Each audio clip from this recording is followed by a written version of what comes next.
Wondering how you can become better at running your business? Entrepreneurship can be stressful. There's too much to do and not enough time. If you're isolated in your daily decisions, have no fear. Success and balance are possible.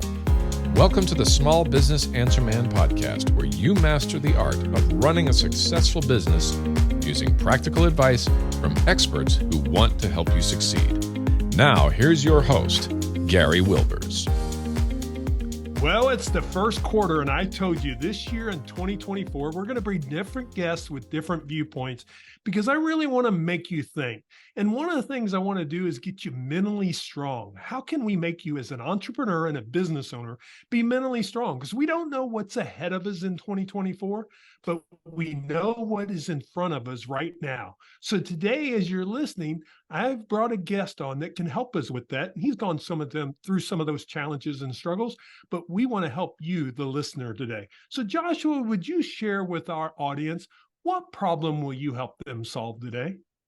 Yeah, I think ultimately, I hope that I offer our listeners today hope.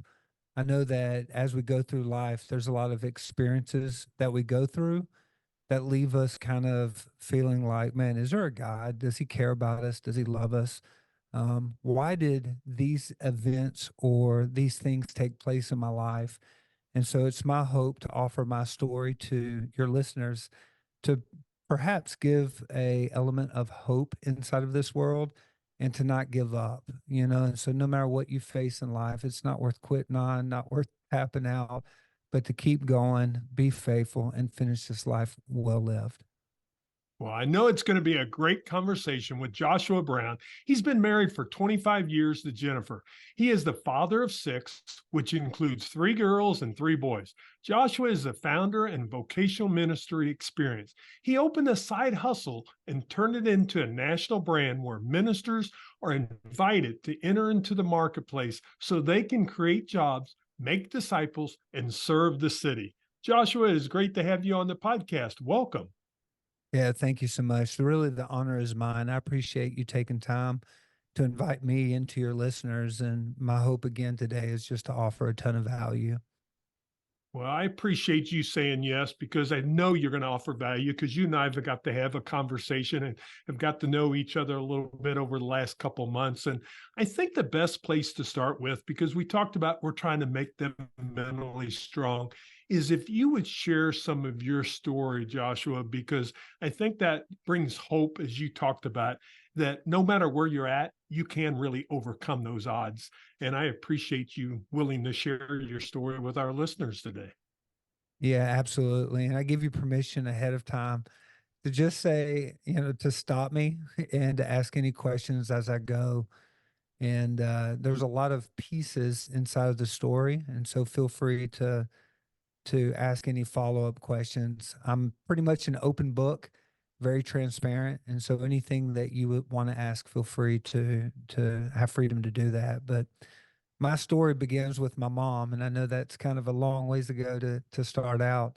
But my mom was adopted from Kalamazoo, Michigan, to a location in Madison, Tennessee. If you're not familiar with Madison, Madison's kind of a ghetto inside of Nashville, a lot of brokenness. And where my mom was adopted to was very much a place like that. There was a Hooters in at the front of the house and a Waffle House in the back, if that gives you any context of what this home looked like. But my mom was adopted into a family. Some folks have really good stories when they're adopted and some not so much. And unfortunately for my mom, she would end up in a home where her mom was addicted to pain medication and alcohol, and her adopted father would end up going actually to prison for things he was doing to her inside the home. So by the time she was 13, at 15, she ended up getting pregnant with me from a guy named Frankie. And when Frankie found out that he was going to be a dad, you would have thought the right response would be, hey, I'm going to man up. I'm going to show up. I'm going to be a father for this guy and a husband or a godly dude for this young lady. He was 21 years old. My mom was 15. And this is the following words that he spoke to my mom. I will pay for his abortion, but I won't be in his life.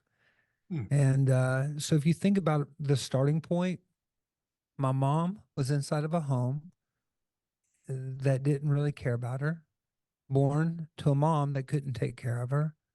And then the boyfriend that she was driven into his arms said that I'm not going to be with you if you choose to give me life. And so originally she agreed and said, okay, I think that makes sense. I'll just abort um, this child.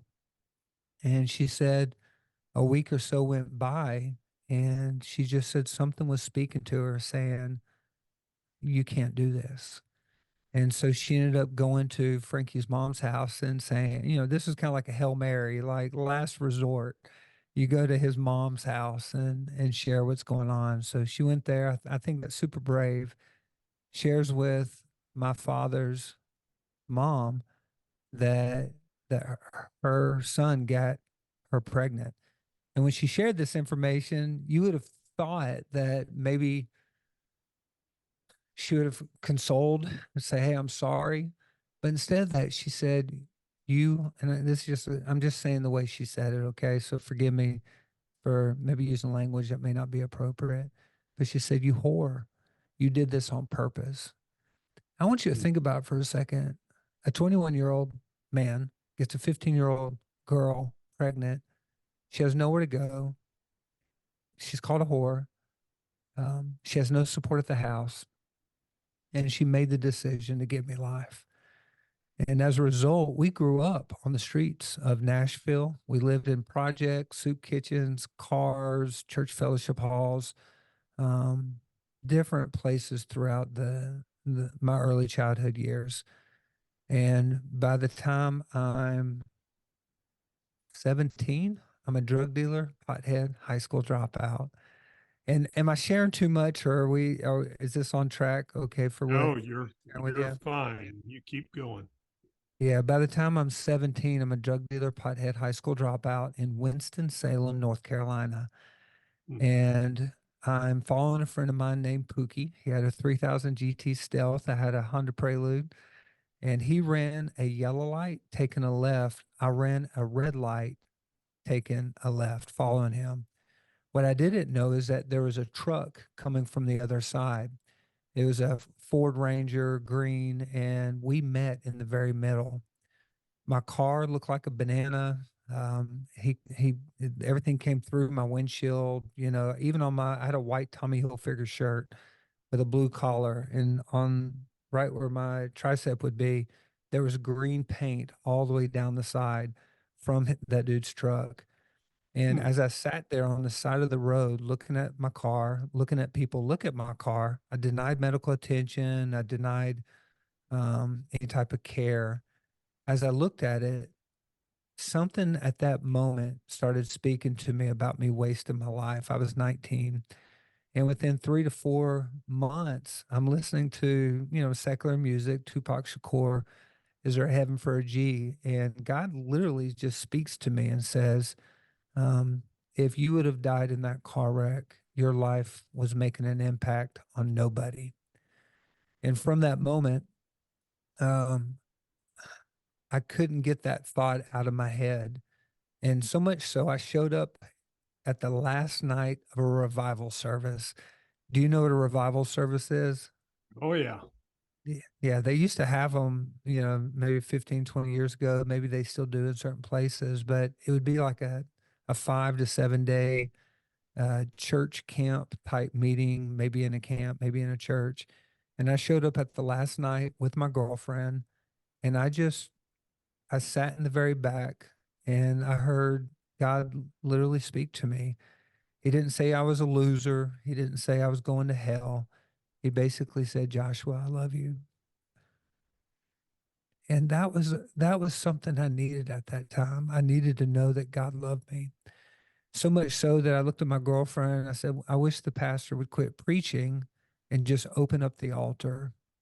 I ended up, he eventually stops preaching and he opened up the altar. Man, I went down like a dude that was hungry for something real. I gave the pastor my pot, gave God my heart, and that was the beginning of a new relationship with God. From that moment, went back to school, got a GED, pastoral ministries degree, Christian counseling, and started serving in the church. And 7 years ago, opened up a side hustle that turned into a national brand of pressure washing where we focus on ministers in the marketplace to open up pressure washing companies to create jobs, make disciples, and serve the city. And as you said, 6 kids, worked at 7 different churches over the course of 22 years. So there's a lot in between there and now, but that's kind of where we are today in a quick snapshot of my story. Well, first off, thanks for sharing and being so open and honest with your story and making a difference in that. A couple of things that really comes to me is, number one, God makes gifts of everything. And basically, I think that's what he was telling you when he was speaking to you is you're a gift Mm. and he wanted you to be that gift. And think of so many different points where God was playing a part in that, even times that it didn't seem like it. And we all get that where we lose hope sometimes and we think we're not getting the answer we want from God. Your mom, when she went to Frankie's mom and didn't get the answer, but she still stayed the course there. And that allows that capability to be there. So, one thing I guess that I'm going to ask you about, I know you did a lot of ministry, but you ended up deciding to leave ministry.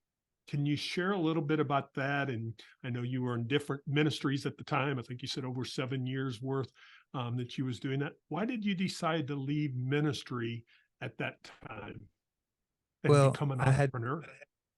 yeah, I had worked at 7 churches over the Seven course churches. of 22 years. Okay, 22 And years. when I'm you sorry. move from place to place, and all of them were my choice except for one, which I would say also was kind of God moving and directing.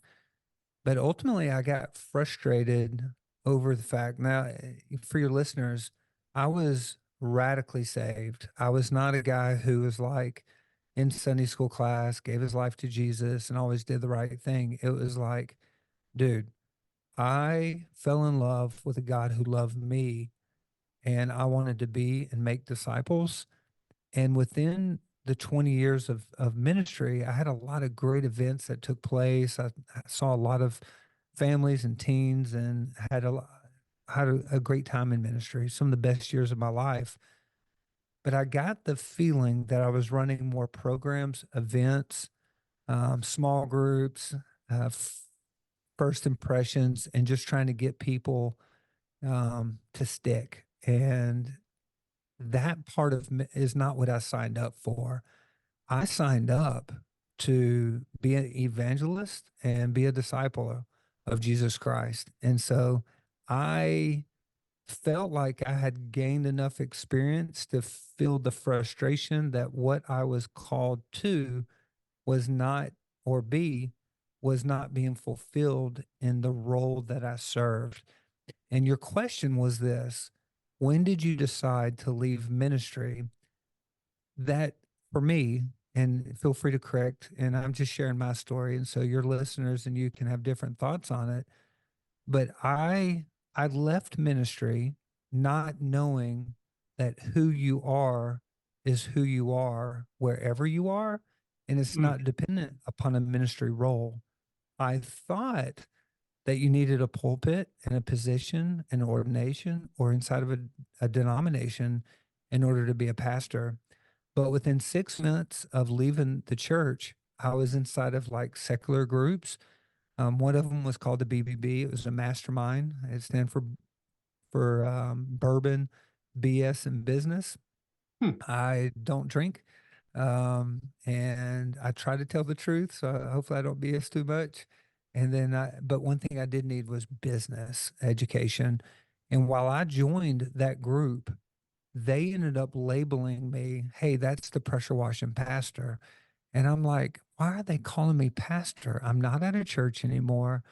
I'm not on staff. I don't have, I'm not preaching out of like in front of a bunch of people. Why are they calling me a pastor?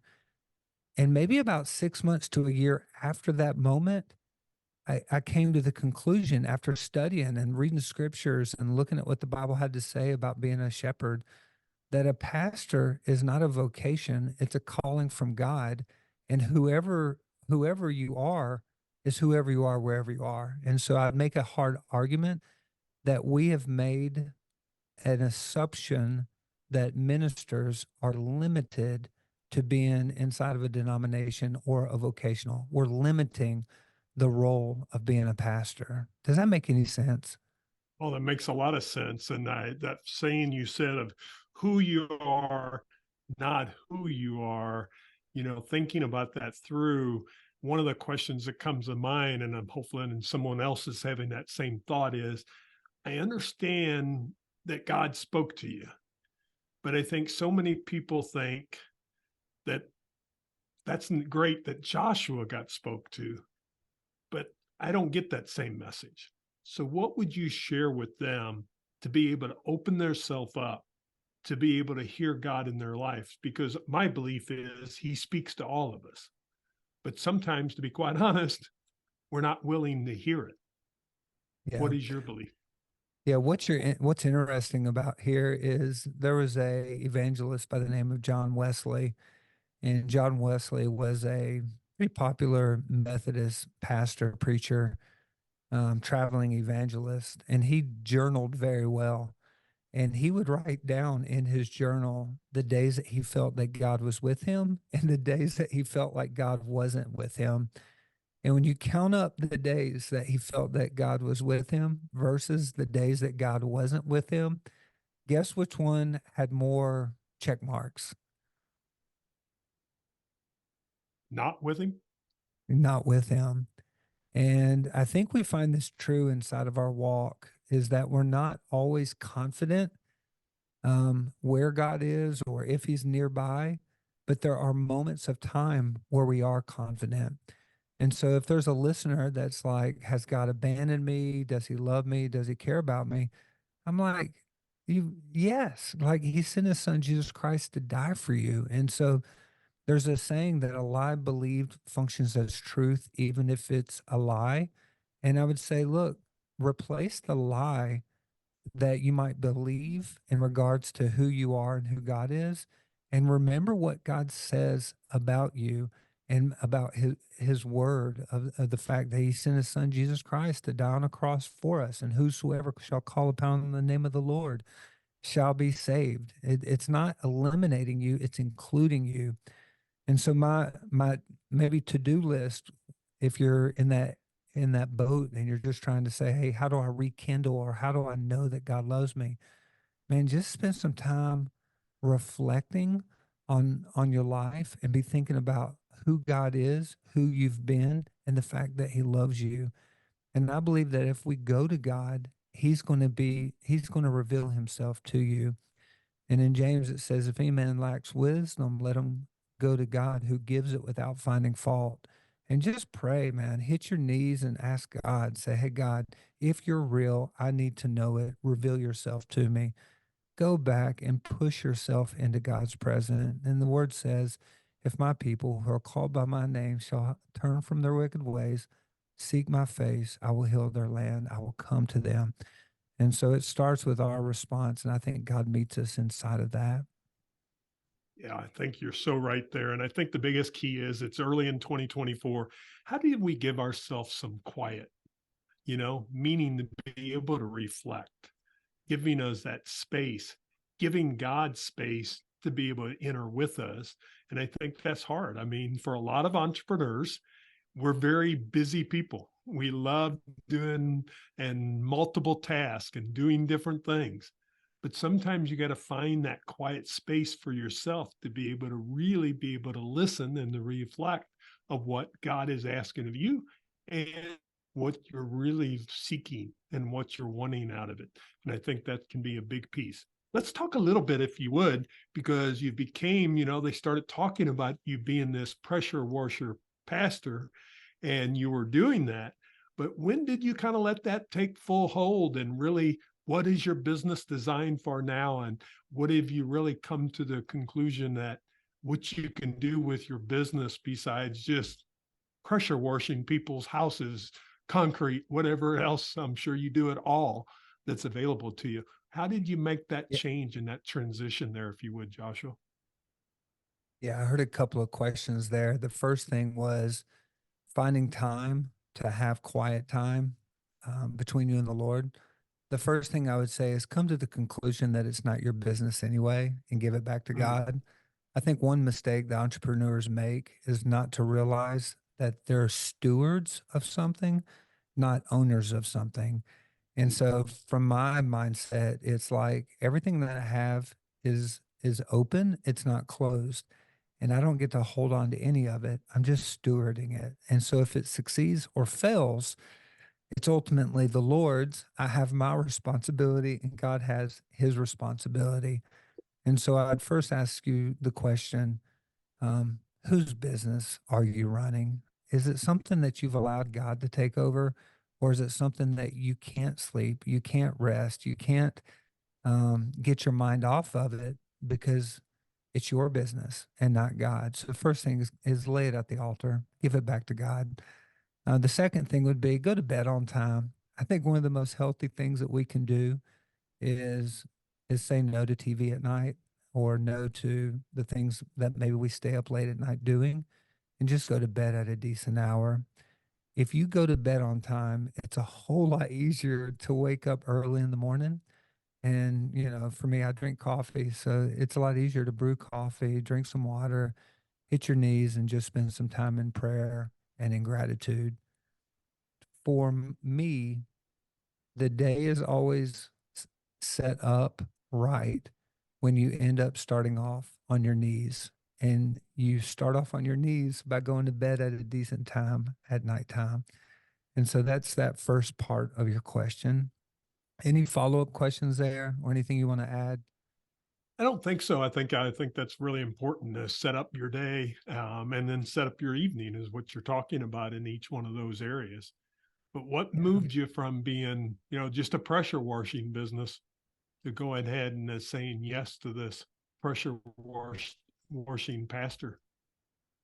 Yeah. When you hear pressure washing, I know what comes to most people's minds. It's like this heavy duty, hard pressure washing machine, but that's not really what we have. And we have what's called soft washing machines. And so the industry has changed where you can purchase equipment that allows you to scale faster than you just doing all the work yourself. And so from the very beginning, I was in ministry the first 4 years. And when I say ministry, I was on staff for 4 years while opening this side hustle. And so year one, we did 225, year three, 440, year three, seven and some change, and year four, almost $1 million while still on staff at a church. So when we ask the questions transitioning to a pressure washing pastor, I think I was already doing what pastors do, but I was running a business and doing those things. I never went to, a business class. I never went to read a long book on how to grow and scale a business. I pretty much just learned a skill, um, started advertising, telling people about it, and winning jobs, and then bringing on college kids, high school students, training them, leading devotions every morning, and then sending them off to wash houses or wash buildings. And then from there, I was I was already pastoring like a shepherd shepherds by example, first and second Timothy, and it talks about what an overseer or a deacon is supposed to model and the qualifications. And so I was doing a lot of the things that pastors are supposed to do, but I was outside of the pulpit. And for some reason, we get the idea that pastoring is a pulpit, not a model of what it looks like to provide, to protect, to lead, to guide inside that arena. Does that make a little bit of sense? Oh yeah, that makes a lot of sense. And it shows that, what all of us are doing, there's a purpose behind it. As you said, we're stewards to what really God gave us. not the owners of it. And when we realize that, then it really changes the game, that instead of all that pressure, all that overwhelm, that stress we put on ourselves, instead, what are you listening to what's coming? And as we're early in 2024, I think this is so important because, like you talked about, what is my hope? Because people are hearing, oh, it's an election year. It's, the economy is going down. There's not going to be much growth this year. And we get in all these stressful things instead of really handing it over. And, we're not going to control or change any of those things anyway. But there's one Yeah. person that will. Yeah. So if you don't mind, because you always run up on this with that time frame, but as we're starting to close out, would you really kind of share or speak into these business owners and entrepreneurs and give them some of that hope? You've given them a lot already, but kind of what I'll let you kind of take it from there, and kind of really, what would you want to say to someone that they do feel that stress and overwhelm right now? And instead, we want them walking away from this podcast with hope and with knowing they can move forward because they're not doing it alone.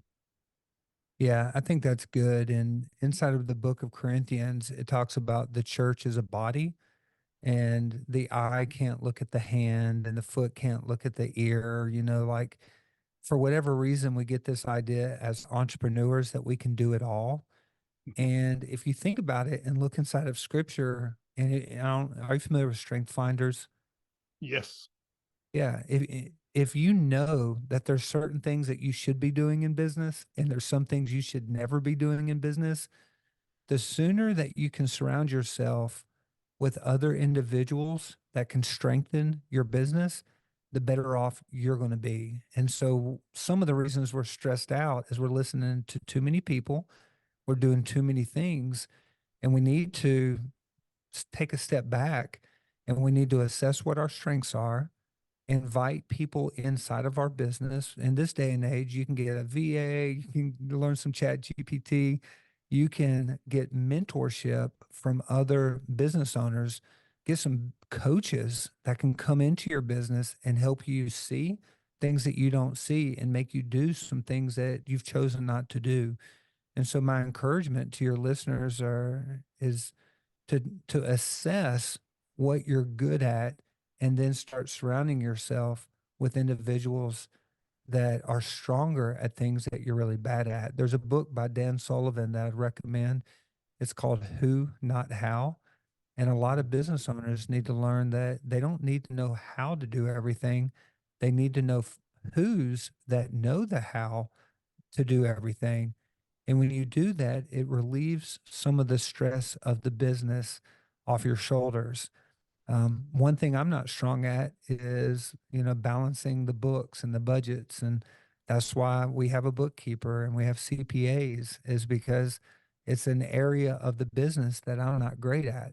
An area that I might be better at is casting vision or trying to encourage or inspire or to lead or to map out culture. That's going to be an area that I spend more time in. And then it's also okay to be creative. Like sometimes we may need to ask the question, am I doing something that somebody else is doing a better job? And can I network and join with this other business to create a stronger business? And so that's the first portion that I would give encouragement on. Well, there's no way that a pressure washing company is going to scale to almost $2 million in 7 years without having a bunch of who's that have strengths that I don't have.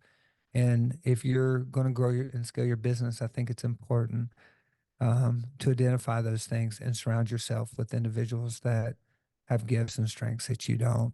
What was the second portion of the question? I feel like I got on the who, I not think how it was really the conversation. hope, giving them the hope. And I think you really shared it there of, what's that hope, that message that you would give them, that if they Oh, do yeah. feel that stress and overwhelm. Yeah. Let me share To move this forward. if you don't mind. Sure. We just started video courses and B2B licensing and working towards franchising. And inside the study, we learned that if you're a part of a franchise or a license, you are 80% likely to still be here 5 years from now. If you're doing it on your own without a network, without a system, without a manual, the chances of you failing within 5 years is 80%. And Mm. so the wisdom is surround yourself with either a coach or other business leaders that are going to help you make wise choices as you go, and maybe even learn from professionals in your business that are maybe a step or two in front of you.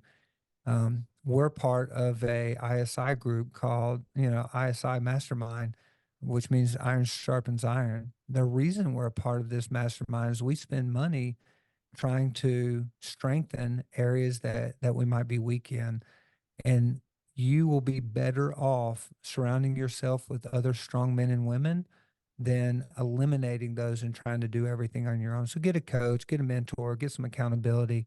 And I think that'll set you up for long-term success over time. Well, I think that's great advice. And I agree with that wholeheartedly because we can't do it alone. Don't be alone. Number one, you're not. You've got someone in your corner at all times. He's beside you and he's walking with you on that path that we've talked about earlier. So it's so important to get that help and get that assistance. As we start to wrap up, Joshua, I want to share with them, number one, if you want to look in and get some more information, go to their website, pressurewashingpastor.com. We'll have that in show notes for you. Also, Joshua's on YouTube and it's Brown Pressure Washing, at Brown Pressure Washing. So we'll have that all in show notes that you can check them out and get all their information. But he's got some great information on his website. So please check that out. But before I let you go, Joshua, I want to ask you one more question, and ask every guest this question. We've touched on a lot of different things, and it can be that or it can be something different. But what would be your best business advice or tip that you would give to small business owners and entrepreneurs? Yeah. And when you say what's your best or what's your one tip, it's almost, we could create a plethora of tips. Sure. And my number one would have to be, and I'm processing which one I want to pick because you've put me in a hard spot. Um, it's still take care of yourself first. I feel like, if you look at a business, it's basically has six components. You know this. It's leadership, marketing, sales, operations, services, and cash flow. And so you've got six parts to a business, and everything funnels from leadership, and that's the owner's leadership. And so if there's one thing that I'm going to say is this year, make 2024 your best year ever in investing in yourself. And so look at your fitness, look at your finances, look at your faith, and look at your family, and just ask the question, where am I weak at? Where am I strong at? And give a little love to the areas you have weakness at. And that means you have to give up some of the areas that you're investing in now. And so if it's your fitness this year, go ahead and make a decision to take care of yourself first when it comes to what you eat, how much you sleep, how much you exercise. Daily habits are essential in making your fitness right. And then just look at the faith, the family, and your finances. Just see what you need to take care of. But I know you asked for one piece. Take care of yourself first. I think that's a great one. And I appreciate you sharing that, because one thing you can always do is start with yourself. And he said in the fitness area, and maybe that first quarter, get that first goal down. Then maybe you need to work a little more on your faith side. And then you can take that in the second quarter. And then maybe family. What could you really get as that keystone habit there with your family, that you're not going to do work after 6 o'clock at night or whatever time that is? And then with your friends, each one of those areas really set some keystone habits that will set you up for success. So I appreciate you sharing that. Please check out Joshua Brown. He's at pressurewashingpastor.com. We'll have it all in show notes. You can check him out on YouTube, that's available to you. Joshua, I just can't thank you enough for sharing your story and really giving business owners and entrepreneurs hope in this year of 2024. I think they need that. So I really appreciate you sharing your message and telling your story on the Small Business Answer Man podcast. Yeah, absolutely. Thank you for having me. I didn't ever get to really share why we launched Pressure Washing Pastor. but do you mind if I share the why real Sure. quick before you let me go? Yeah. When you look at artificial intelligence, when you look at, the stocks and things to invest in, I am trying to call ministers into the marketplace through home service businesses. So if any of your listeners have any family, any friends, some folks that are kingdom-minded believers that are looking for a new opportunity in opening a home service type business in their community, that's what that website is for. And so it's our blueprint, our brand, our coaches to launch ministers in the marketplace all over the United States. It'd mean a lot if you check it out and send it to anybody that might be interested. Remember, that's pressurewashingpastor.com. So check it out. Some great information. And my action item is really only one thing. Take care of yourself. Give yourself that hope and give yourself that time that you need in reflection, in quiet time, and with the person that's going to really help you along the path. And we all believe that's our one Savior that's out there. So please check that out. And Joshua, thanks again for joining us. And we'll be back next week with another great podcast. The best thing is you've loved this podcast. Like it, share it, send it to someone you know that this story would impact them, because that's how we keep sharing the message. So thanks for doing that. Come back next week and we'll have another great guest for you. Make it a great day. That's all the time we have for this week. To continue your journey, head over to smallbusinessanswerman.biz to access the tools and resources mentioned in today's show. If you enjoyed this episode, please subscribe and share it with someone who would benefit from listening. That's smallbusinessanswerman.biz. Until next time, remember, when you find the right solutions, your business grows and you get your time back.